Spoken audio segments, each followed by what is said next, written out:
tema para la tertulia, ¿cómo le harán tan cara? Seguimos. Estamos en la tertulia de este miércoles 13 de septiembre del año 2023. ¿Con quiénes estamos? Con Martín Couto, Diego Irazábal, de un lado de la mesa, y del otro, Karina Novarese y Ana Laura Pérez. Vamos al segundo tema de nuestra agenda de hoy. La cárcel de mujeres viene siendo noticia en los últimos meses por los altos niveles de hacinamiento, por un caso de suicidio, un motín y denuncias de tortura y extorsión entre reclusas. Los operadores penitenciarios y los policías que trabajan allí denuncian las malas condiciones que rigen en esa cárcel. Y tratando de corregir la situación, un grupo de esos funcionarios, un grupo chico, 4 en total, presentó a principios de septiembre un recurso de habeas corpus, que unos días después fue aceptado parcialmente por el juez Matías Porciúncula. En su fallo, el magistrado obligó al Ministerio del Interior a presentar en 45 días un plan de acción, un plan que a su vez debe ejecutarse en 120 días. ¿Qué debe incluir ese plan? Realojo a las privadas de libertad que hoy están en el tercer piso de esa prisión, hasta disminuir la densidad de población en ese sector al 120%. Además, tomar acciones para enfrentar la falta de personal y así permitir que las reclusas ejerzan su derecho a realizar actividades laborales, educativas y recreativas. También debe cesarse las prácticas de aislamiento prolongado. El Ministerio del Interior apeló la sentencia. Otra novedad: al comienzo de esta semana, más de 50 mujeres privadas de libertad alojadas en el sector conocido como Polo, donde estudian y trabajan, iniciaron una huelga de hambre para expresar su temor de la posibilidad de traslados forzosos o realojos internos derivados de la sentencia de habeas corpus. Las medidas, sin embargo, fueron desactivadas el martes después de una reunión que las reclusas mantuvieron con el director del Instituto Nacional de Rehabilitación, Luis Mendoza. En ese encuentro se acordó una reestructura interna consensuada con las mujeres, de acuerdo a los espacios disponibles dentro de la unidad, considerando los problemas estructurales que presenta. Varios de ustedes querían tomar este tema que hasta ahora no habíamos enfocado en estos días en la mesa. Martín, ¿ibas tú primero? Sí, es un horror. A mí me tocó visitar la unidad número 5 el año pasado, que está además al lado de la unidad número 9. La unidad número 9 es la que tiene mujeres presas con sus hijos e hijas chicos, también presos, ¿no? Hay que decirlo así, a ver si nos choca. Y esto está en el ex hospital, que en algún momento fue Hospital Psiquiátrico Musto, creo que era su nombre, en Colón. O sea, no, en ningún caso está hecho para cárcel. Y a mí lo único que me parece con esto es que esto es era totalmente 100% previsible. Nadie se puede llamar a sorpresa con esto. Y lo mismo le pasaba al Frente Amplio cuando nosotros seguimos discutiendo de cárceles. Entonces discutimos de hotelería, por un lado, de medidas de reinserción y no discutimos de las normas penales. Y lo que es evidente es que si en la ley de urgente consideración se aumenta el mínimo para llevar a que no sea excarcelable el entrar con drogas a una cárcel, así sean 20 gramos, y la tentativa tampoco es carcelable, entonces es evidente que una cárcel que estaba en el 100% de su capacidad locativa y ahora va a estar en el, creo que era, porque hoy hice la cuenta, en el 150%. Entonces, nadie se puede llamar a sorpresa. Y además deberíamos en algún momento dejar, y en esto de vuelta involucro la experiencia del Frente Amplio en los periodos anteriores, la hipocresía de decir que nos preocupa cómo tenemos a la gente presa, pero después cuando discutimos sobre normas penales nos olvidamos y descargamos todas las ganas de sacar la furia de adentro, de decir que hacemos cosas y aumentamos penas. Y todo esto, y esto es mi opinión, pero creo que no es parte del debate hoy, es que no hay ningún dato o hay datos solo discutibles los que hay que indiquen que la situación en alguna parte de la seguridad pública mejoró. O sea, además de todo, esto no sirvió para nada. Sabíamos que iba a generar un nuevo hacinamiento, lo generó y es urgente. Tenemos gente metida ahí adentro que está en condiciones inimaginables.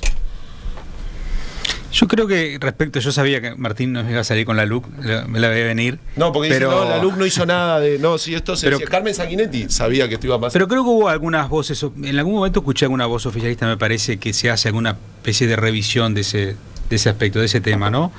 por lo que vos decías, ¿no? Pero Que ahí se no quiere hay hacer, urgencia. que se quiere hacer, pero no se ha hecho. Claro. Vos decís que se No, quiere no, hacer. alguna voz de autocrítica, ¿no? De crítica al respecto, ¿no? Sí, por la sí.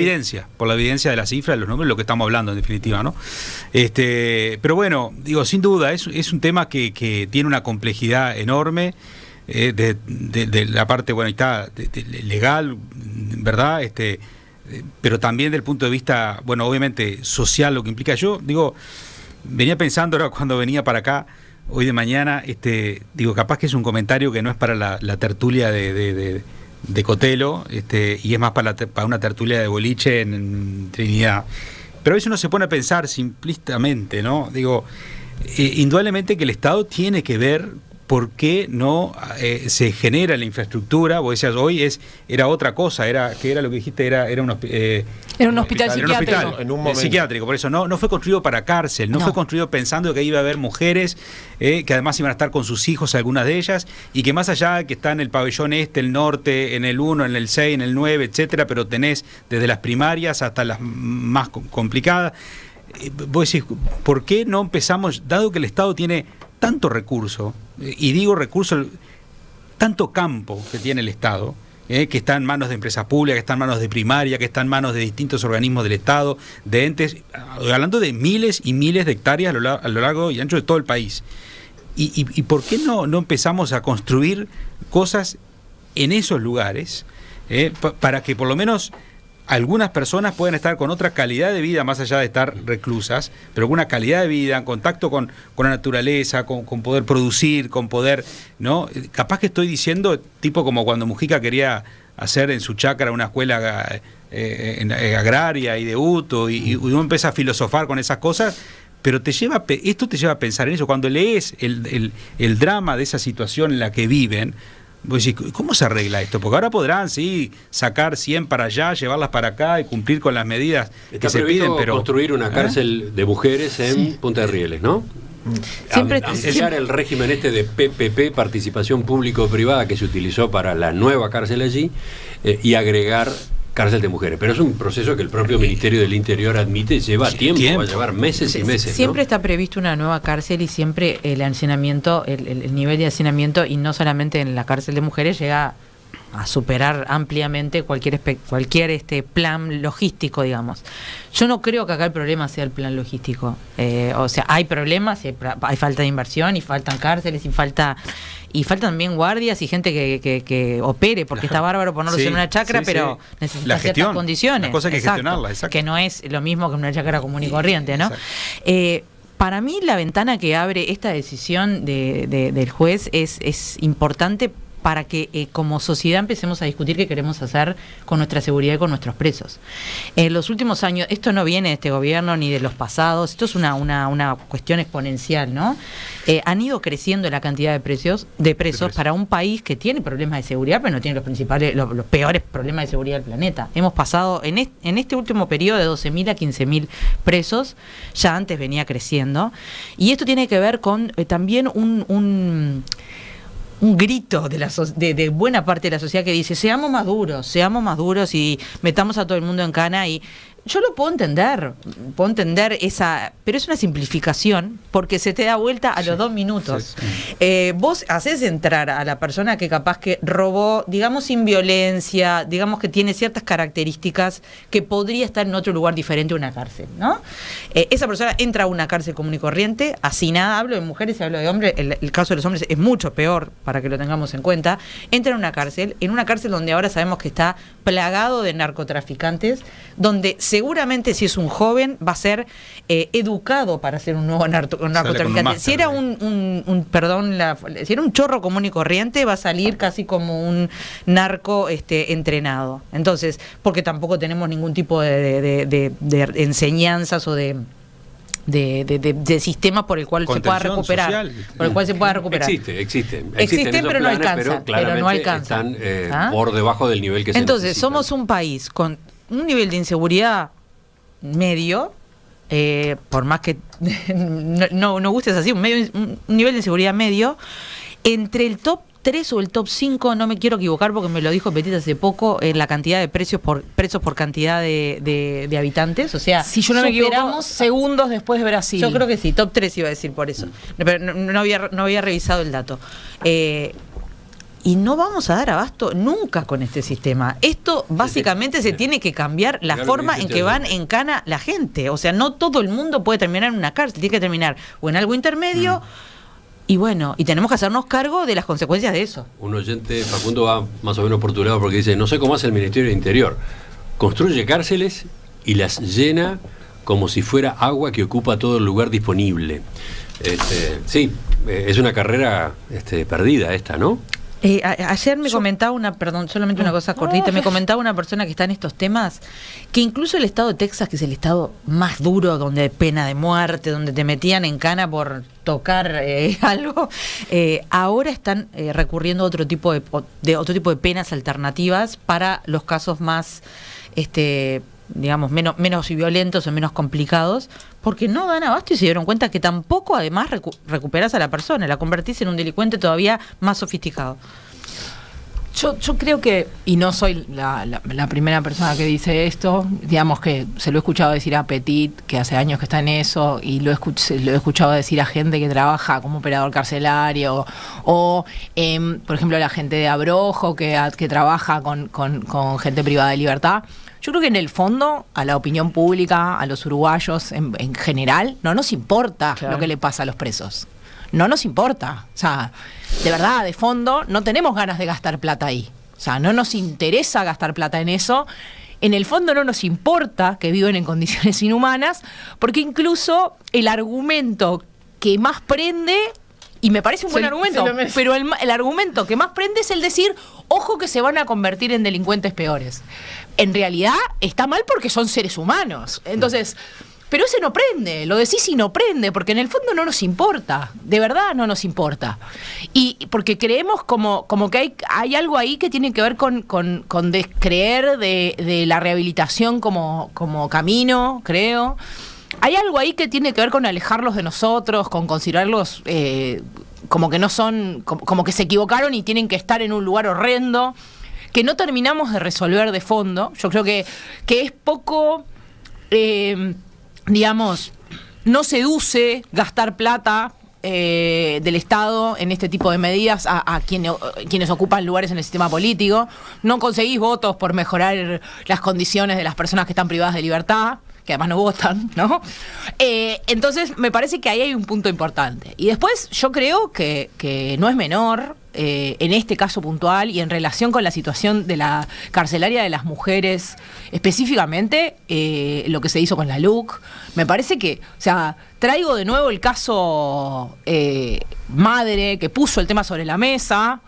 A veces hago planteos de tipo corporativo, pero me parece que los periodistas hacemos una contribución muy importante. Eso fue una nota que hizo una periodista que se llama Victoria Fernández, que ganó el premio Marcelo Helen de periodismo, sobre una mujer que se llama Donna Summer, jamás me voy a olvidar de ese nombre, que fue enviada a la cárcel por entrar 56 gramos de marihuana a la cárcel, con hijos chicos. Y lo otro que es interesante, además, en línea un poco con lo que decía Martín, pero profundizo, y es, yo me acuerdo entrevistar al presidente de la Junta Nacional de Drogas, y que él diga públicamente, y lo dijo en otros medios después, no entiendo por qué los presos no pueden fumar marihuana. Porque en Uruguay fumamos todos marihuana, menos los presos. Entonces esta mujer está presa por entrar a una cárcel, una droga que en realidad es legal. O sea, y era 56 gramos. O sea, ahí tenemos una serie de contradicciones que también tienen que ver con por qué los presos no pueden fumar marihuana si los demás todos podemos fumar marihuana. Digamos, también hay eso, los ponemos en un lugar como de infrahumanos y como que aceptamos determinadas reglas de juego y tenemos una persona que ocupa un lugar en este gobierno, que se supone que sabe del tema drogas, que dice, no entiendo por qué los presos no pueden fumar marihuana. Entonces y se crea otro mercado ilegal, otro más de los que ya existen, porque hay el mercado ilegal hasta por el jabón. Entonces hay mujeres presas por meter droga, que además hay un informe interesantísimo que publicaron varios medios. 95% de las personas procesadas y presas por microtráfico son mujeres. ¿sí? Es lo que hacen las mujeres cuando se quedan solas con niños para generar ingresos, o son presionadas por sus parejas para entrar droga a las cárceles por orden de sus parejas y amenazadas muchas veces. Entonces, ponemos presas a esas personas por entrar 56 gramos de una sustancia que, si estuviera del lado de afuera, podría traérmela a mi casa de regalo y estaría todo bien. O sea, es increíble. Y que además, por ejemplo, en algunos tratamientos para adicciones se usa. Exacto. Como para el tratamiento, para sustituir sustancias que son más complejas Igual, de todo punto de vista. Estando totalmente de acuerdo con ustedes, a mí no me gustaría sacar el foco del problema acá, que es que tenemos una cantidad de reclusos y reclusas, de encarcelados, y que si no se busca una forma ponemos penas o de que son una locura. Exacto. Esa Claro. es una de las o sea, tenemos dos posibilidades como sociedad. Es decir, queremos meter a todo el mundo en cana, que hace que te agarra la lapicera y va en cana. Perfecto. Entonces tenés que saber cómo financiar eso para que viva en condiciones humanas. Estoy de acuerdo contigo. Yo lo planteo de una forma práctica porque creo que es la única forma que lo entiende la gente. Es la única forma, sí. ¿Está? Pero, y la segunda es, ¿cuál es nuestro acuerdo como sociedad para que determinadas cosas se penen con otro tipo de penas alternativas? Y esas penas alternativas tienen riesgos. Tiene riesgo de que el tipo se escape, de que haga o haga otro tipo. Y bueno, de alguna manera, tenemos que tener algún tipo de acuerdo donde no va a ser... Si vos arreglaste eso, tampoco después va a venir la oposición a decirle al ministro, viste, porque vos pusiste esta legislación donde tenía una pena. Lo que pasa es que las interminable penas la discusión. nunca van a ser para los presos más peligrosos. No, pero no está, las cárceles no están llenas de peligrosos digo, solo. Justamente lo digo porque tú señalabas, bueno, no, si se ponen penas alternativas se corren riesgos.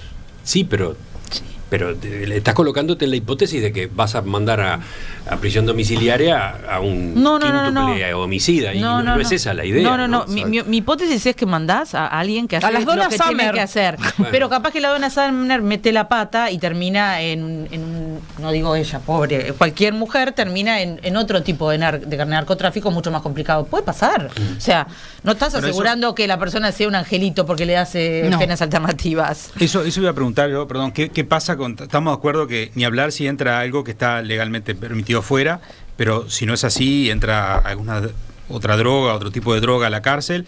Estamos de acuerdo, bueno, evitar que las mujeres con una pena demasiado rígida queden en cárcel, pero bueno, pero quedan afuera en una sociedad enredadas en el narcomenudeo, en todo ese submundo que pone en riesgo sus propias vidas, la de sus hijos, la de su familia. ¿Cuál sería entonces la alternativa? Bueno, fenómeno, no van en cana, no van presas. Hay que buscar alternativas. Pero quedan en ese por ahora submundo no las tenemos para nadie, lamentablemente. Profundizándose. Yo creo que ese es un punto importante. Creo que tampoco se está pensando en que el Estado se desentienda de esa persona. Exacto. Igual creo que el razonamiento de Diego está bueno para pensar que esto que está pasando ahora es lo peor que le puede pasar a la sociedad y a esas mujeres.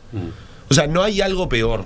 Si uno dijera, bueno, quedan libres, imagínense esto que nunca, no pasa así. Si quedaran libres, ni siquiera penadas, con penas alternativas, etcétera, o sea, una situación nunca va a ser peor para la sociedad y para esas personas que esto que está pasando. Porque lo que no podemos seguir discutiendo, yo creo que nos mentimos a nosotros y le mentimos a quien nos escucha en este caso, o quienes hacen política y juntas votos, decir, vamos a construir más plazas. Porque esto es la historia ya pasó esto de liberar presos, porque era un delirio que estuvieran presos.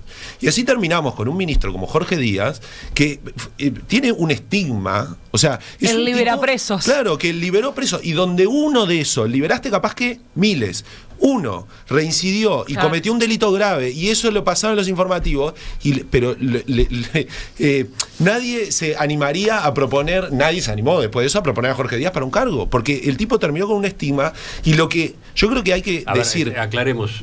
¿Estás hablando de Jorge Díaz, el primer ministro del Interior? Del primer Tabaré. El primer ministro. José Díaz, perdón. O sea, Jorge Díaz. Sí, vamos a nombrar personalidades. Yo me quedé pensando cuál era. Era ministro. El primer ministro que hubo una ley de humanización. José Díaz, socialista, primer ministro del Interior en gobiernos del Frente Amplio, concretamente en el de Vázquez del año 2005. ¿no? Claro, asumió y duró poquito ahí. Que hubo una ley de humanización carcelaria, etcétera. No, pero está bueno que lo hayas traído porque en ese momento sí fue... Cargan los presos, vamos a liberando que ahí tiene que haber un compromiso. Primero, debería haber una condena social para todo aquel político o política que salga con el discurso sencillo de esto se resuelve con más pena, porque ya está comprobado que no lo resolvemos. Y además tratar de construir el ambiente para decir, uno, hablamos del deporte, ayer vimos la selección, nadie pensaría que en otro ámbito de la vida está bien resolver en caliente. Sin embargo, cuando hablamos de seguridad y cuando hablamos de normativa penal, cuanto más calientes estamos, cuanto más cerca está el delito que nos impactó y nos dejó con el alma destrozada, mejor nos parece legislar. Eso es un disparate. Y yo creo que esa es nuestra gran alfombra, lo que decía Ana Laura. Ahí barremos, pero barremos a 15.000 personas. No estamos barriendo alguna situación, no estamos barriendo un engaño, estamos barriendo abajo la alfombra a 15.000 personas. Y lo que decía Diego, que él decía, parece un sueño, y yo creo que parece un sueño, lo que es delirante es que estamos hablando de condiciones mínimas de vidas dignas. Lo que hoy nos parece un sueño para 15.000 personas es que la gente pueda dormir en un lugar en donde no se muera de frío, no tenga riesgo de electrocutarse cuando se baña, pueda comer 3 comidas, ni digo 4, y pueda trabajar si así lo quiere y educar. O sea, una ducha de agua fría para 100 personas, es lo que dice la ABESCO. Exacto. Y nos olvidamos, creo que no lo mencionamos, a mí me parece interesante que este recurso en particular lo hayan presentado operadores y operadores penitenciarios y policías. O sea, empieza a reventar por el lado donde está. De adentro. Un detalle interesante, fueron 4. Claro, nada más que 4 en un personal. Imagínate lo que te puede complicar el sistema si otros se ponen de acuerdo. Un par de centenares o más en la cárcel de mujeres. Fueron 4, 3 operadores y un policía los que se presentaron con este habeas corpus. Lo que no se puede decir, lo que ningún político puede decir de ningún gobierno es que no estaba prevenido. Estamos llenos de informes. Informe uno arriba del otro del Petit hace 10 años. Y de las organizaciones internacionales, ¿no? O sea, y además es una ecuación. Aumento tal pena o genero que sea inescarcelable un delito y entonces va a estar tanta gente adentro en tal plazo. O sea, en eso no hay de lo social y difícil estimar. O sea, es muy sencillo de prever y de calcular. Pero esta discusión no está, ¿eh? Esta que ustedes están planteando acá, la que están proponiendo, por ejemplo, a propósito de penas alternativas, no aparece. No aparece. El comisionado porque no es políticamente correcto. Juan Miguel Petit viene insistiendo en esto desde hace ¿cuántos años? Creo que en todos los informes anuales, ¿no? Bueno, no hay caso. Petit tiene un mérito enorme de cargar con esta cruz, ha conseguido algunas mejoras acá y allá, pero en esta materia su fracaso es estrepitoso, sí. No hay reacción del otro lado, ¿no? Yo creo que tiene que ver con eso, que no nos importa. En el fondo no nos importa. Bueno, y yo le agrego... A una sociedad le importa lo que también se plantea, lo que sus líderes plantean. Si esto no se plantea desde el punto de vista... No lo ves en una campaña, no se habla de estos temas en campaña y no lo habla ni el Frente, ni los partidos, ni el Partido Nacional, porque ni el Partido porque no paga electoralmente. No paga hasta que no le empieza a aplicar. Pero el estigma más grande, o sea, hay que tener coraje para pararse en una campaña y el riesgo es que nunca más te vote nadie. Y si no tenés coraje vas a tener que poner millones de dólares así para seguir arreglando cárceles. Agrego una componente más, porque estamos hablando de las reclusas, ¿no? O de los presos más en general, hablamos de derechos humanos, porque señalaban ustedes, no se trata de que quien cometió un delito sea sometido a una especie de tormento, ¿no? Se trata sí de que pierda la libertad ambulatoria. Esa es la esencia del castigo, ¿no? Que no ande por allí, punto. Pero no que le peguen, no que sufra frío, humedad, no hambre, violaciones, no que tenga, claro, no que pase hambre, condiciones sanitarias no adecuadas, bueno, y eventualmente la agresión de otros presos. No estamos hablando de eso.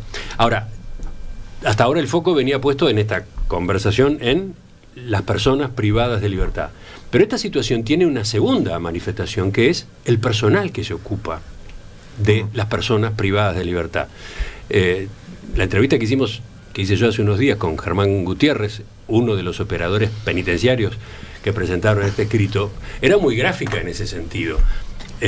Los funcionarios encargados de esta tarea son tan víctimas como las personas privadas de libertad.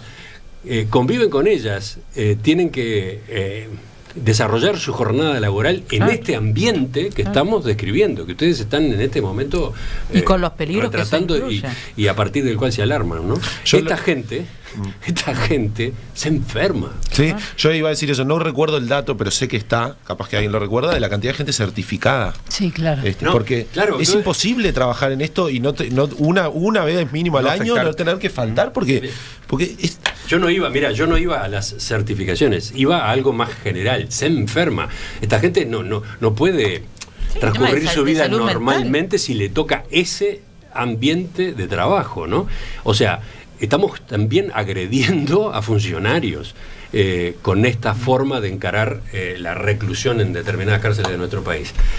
Y ahí aparece toda una paradoja, porque vieron que cuando ellos presentan el habeas corpus, se da una discusión sobre si lo hacen interesados por las reclusas o si lo hacen interesados por ellos mismos, ¿no? Como si estuviera mal cualquiera de los dos escenarios. El Ministerio del Interior alega, cuando apela, que varios de los puntos que plantean estos funcionarios no tienen que ver con la situación de las presas, sino con condiciones de trabajo. Y sí, puede ser, yo qué sé, está muy mezclada la cosa, lamentablemente. Bueno, ¿no? es que el relato de cómo es, eso que parece una pavada, ¿no? Pero el relato de cómo es trasladar a una presa a la enfermería, a 4 pisos de distancia, en un edificio que no tiene ascensor, en esas circunstancias. Y es un caso súper... que puede parecer tonto al lado de otros, pero es realmente aterrador. O sea, es realmente un viaje. Y estamos hablando de funcionarios que tienen que hacer eso 20, 30, 40, 50 veces por día. Y es realmente muy difícil y da miedo y hay toda una serie de circunstancias que yo realmente no puedo pensar cómo puedes trabajar un año en esas condiciones y sobrevivir con una salud mental medianamente decorosa. O sea, es realmente una locura. Agrego otra más. Él señalaba en la entrevista, yo no tenía eso claro, no lo recordaba, que con el cambio de gobierno, con los cambios de gobiernos, ha ido cambiando qué es lo que se pretende de los operadores penitenciarios, la función del operador penitenciario. Como que no hay un acuerdo en el sistema político uruguayo sobre qué tienen que hacer estos funcionarios en particular, los que no son policías. Y también ha ido cambiando las exigencias de educación a la hora de contratar. Acá tenemos otro tema más, ¿no? Otro tema. Y es que además es llamado si no solamente no quién quiere ser operador penitenciario, claro, yo me preguntaba eso, porque definitivamente no es fácil. Y la formación constante, además, a la que tiene que someterse. En esas condiciones, ¿no?, de trabao, imagínate que es injusto cuando a veces difícil. Se estigmatiza al funcionario público, ¿no? Ellos son funcionarios públicos. Bueno. ¿Y entonces? Estamos dando vueltas a la noria, entonces ¿no? empecemos a discutirlo como sociedad. O sea, de verdad. ¿Sabes por qué digo esto? Porque cuántas veces apareció en las tertulias este tema de las cárceles. Sí. Yo creo que una primera cosa es dejar de discutirlo aislado de todo el resto. Claro. O sea, vayamos al tema difícil, que las cárceles tienen que estar mejor, lo podemos decir todo. Ahora, ¿hay que bajar o aumentar penas? Vinculado directamente a la situación de las cárceles. O sea, no discutamos nunca más solo cárceles. O hay que buscar sin penas discutir penas, claro, las penas alternativas. No es un tema de dejar gente liberada. Claro, pero y la cárcel como tal es la última, en algunos casos, la cárcel como tal es la última. No lo está haciendo, por eso estamos con los números que estamos. Claro. No es normal para un país de esta población y de estas características de seguridad, que por más que querramos decir que estamos en un momento espantoso, desde hace 20 años decimos que estamos en un momento espantoso, compárate con el mundo y no estás en un momento tan espantoso. Lo que me pasa con este tema, como con otros tantos que hemos hablado en tertulias acá, la otra vez hablábamos del tema del femicidio, etcétera, vos decís, ¿cómo te dan ganas de decir, che, en qué parte el sistema político uruguayo se está reuniendo para pasar raya de cuáles son los temas que sí o sí hay consenso para el próximo quinquenio, que gane quien gane? Porque pasemos la grabación de esto hoy, porque te da ganas de decir, ¿dónde están escuchando? En el agua no, en la educación no, en las cárceles no, en femicidios no. De hecho, conclusión, no nos escucha nadie. Lo que nos están escuchando capaz que van a mirar de otra manera la situación carcelaria y no solamente de qué bueno que tenemos a 15.000 presos, que es lo que se escucha normalmente. Sí, yo creo que es sintomático que en los periodos del Frente la idea era, bueno, por un lado reformar la Fiscalía. Se creó la Fiscalía como organismo descentralizado, ya no me acuerdo la figura si es desconcentrado, etcétera. Se cambió el Código del Proceso Penal y lo que faltó fue el Código Penal, porque estaba esta discusión y porque en realidad te hablan de la dosimetría penal, es decir, uno si hiciera una tablita de tal infracción corresponde a tanto, es imposible hacerla, y eso también hay que decir, tiene sesgos de clase, porque hay delitos que claramente son más graves que entrar 30 gramos de marihuana a una cárcel, más grave porque estafan a mucho más gente, porque generan pobreza, por las cuestiones del narcotráfico, etcétera, y que son escarcelables. Entonces también es otra discusión difícil, y capaz que podemos empezar por volver a poner sobre la mesa que el Código Penal es lo que nos quedó sin cambiar. ¿Un apunte más o no? Está, por hoy. Empecemos a conversar de estos temas. Ya volvemos, viene el cierre de la tertulia con telegramas y una despedida.